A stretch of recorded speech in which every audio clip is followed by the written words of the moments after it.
সম্মানিত অতিথিবৃন্দ, সবাইকে আমার সালাম ও শুভেচ্ছা। ধন্যবাদ মাননীয় মডারেটর আমাদের কথা বলার সুযোগ করে দেওয়ার জন্য। বিতর্ক চলছে এবং চলবে। আজকের চলমান বিতর্কের বিষয় হচ্ছে আইনের শাসনের অভাব দুর্নীতি বিস্তারের একমাত্র কারণ। আমি এর বিপক্ষে আমার পুরনো অবস্থান তুলে ধরছি। দুর্নীতি দুর্নীতি বলতে আমরা কি বুঝি সেটা জেনে নিই।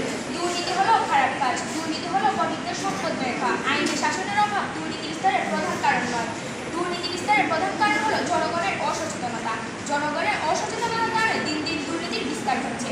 জনগণের অসচেতনতার কারণে দুর্নীতিবাজরা দুর্নীতি করতে বেশি সাহস পায়। জনগণ সচেতন হলে দুর্নীতি অনেকাংশেই বিনাশ ঘটবে। আইনের শাসনের অভাব দুর্নীতি বিস্তারের জন্য ঘটছে না। আমাদের দেশে আইনের অনেকাংশেই শাসন ঠিকই আছে, তবুও দুর্নীতি বেড়ে যাচ্ছে। আসলে আমাদের দেশে সুশিক্ষার অভাব। শিক্ষায় শিক্ষিত হলেও কতই বা সুশিক্ষায় শিক্ষিত হয়। আমাদের দেশে সুশিক্ষার পাশাপাশি মনুষ্যত্ববোধের অভাব। একজন মনুষ্যত্ববোধের অধিকারী মানুষ কখনোই দুর্নীতির দিকে হাত বাড়াবে না। দুর্নীতির দিকে তারাই হাত বাড়াবে যাদের নেই কোনো মনুষ্যত্ববোধ, নেই কোনো ভালো হাতের জ্ঞান। বলা যায় মুখে হাসি মুখে বল, তেজে ভরা মন, মানুষ হতেই হবে মানুষ যখন। দুর্নীতির বিস্তার বন্ধ করতে দেশের মানুষকে মানুষের মতো মানুষ গড়ে তুলতে হবে। সুশিক্ষার হার বাড়াতে হবে। ঘরে ঘরে শিক্ষার আলো ছড়িয়ে দিতে হবে। দেশের মানুষকে মনুষ্যত্ববোধ জাগ্রত করে তুলতে হবে। দুর্নীতির বিস্তার করতে জনগণ সচেতন নয় বলে, জনগণ একতাবদ্ধ নয় বলে।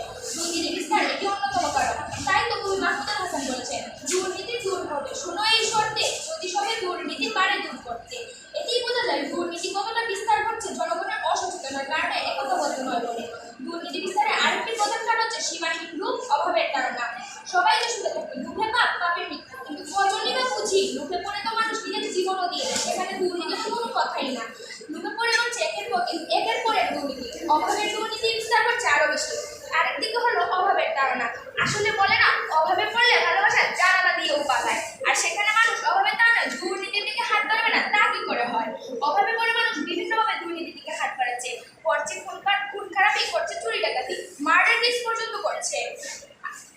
কাল ছিল পকেট খালি, আজ ভোটে যায় ভরে, বল বেটা তুই বুদ্ধি হয় তা কেমন করে। দুর্নীতি করে আজকাল পকেট ভরতে মানুষের বেশি সময় লাগে না। দেখা গেল অভাব হল দুর্নীতি বিস্তারের অন্যতম একটি কারণ। তাই আমি জোর গলায় বলতে চাই, আইনের শাসনের অভাব নয়, দুর্নীতি বিস্তারের একমাত্র কারণ হচ্ছে গিয়ে জনগণের অসচেতনতা, সুশিক্ষার অভাব এবং মনুষ্যত্ববোধের অভাব। ধন্যবাদ মাননীয় মডারেটর, ধন্যবাদ সবাইকে।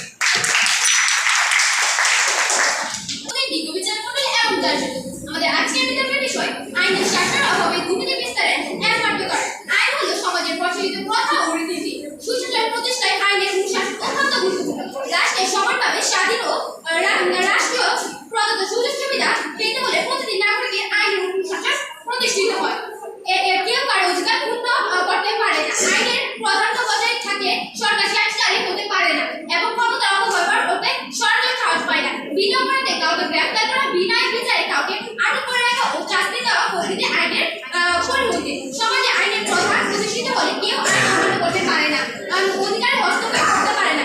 আইনের দৃষ্টিতে সাম্যবদ্ধ বোঝায় ধনী গরিব সকল দুর্বল জাতি ধর্ম বর্ণ সম্প্রদায় নির্বিশেষে সকলেই সমান। রাষ্ট্রে ব্যক্তির স্বাধীনতা তখনই করা হয় যখন আইনের অনুশাসন হয়।